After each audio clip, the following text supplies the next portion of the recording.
বাংলাদেশের ভাগ্য আকাশে উত্তর গগনে কালো মেঘ জমা হয়েছে। ঝড়ের পূর্বাভাস লক্ষ্য করছি।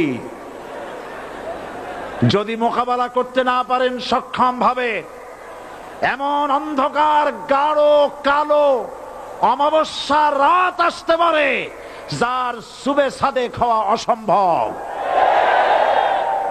সুতরাং আপনারা কি কাপুরুষের মতো কাফের মুশরিকদের গোলামি করে মরতে চান? বিড়ালের মতো 500 বছর বেঁচে থাকার কোনো লাভ নাই। সিংহের মতো 1 ঘন্টা বাঁচতে চাই। মানুষেরা মনে করে মুসলমান হওয়া খুব সহজ জিনিস। না, মুসলমান হওয়ার অর্থ হলো শাহাদাতের ঈদগাহে শামিল হয়ে যাওয়া। যারা ইসলামী শাসন চান, আল্লাহর দ্বীনকে বিজয়ী দেখতে চান, তাদেরকে অসংখ্য মানুষকে পোড়াইটের মতো জেলখানায় পুড়ে পুড়ে মরতে হবে। অসংখ্য মানুষকে ফাঁসির কাস্তে ঝুলতে হবে, গায়ের রক্ত দিতে হবে, শহীদ হতে হবে। তারপরে ইসলামের ইমারতটা কায়েম হয়ে যাবে।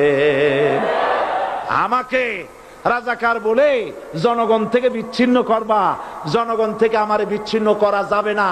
কারণ এই জনগণ আমার জন্য আসে না, এই জনগণ আসে আল্লাহর কোরআনের জন্য। আমি বলি, ধর্মের নামে আমরা রাজনীতি করি না, আমরা ধর্মীয় রাজনীতি করি। কথাটা বুঝে আসছে কিনা?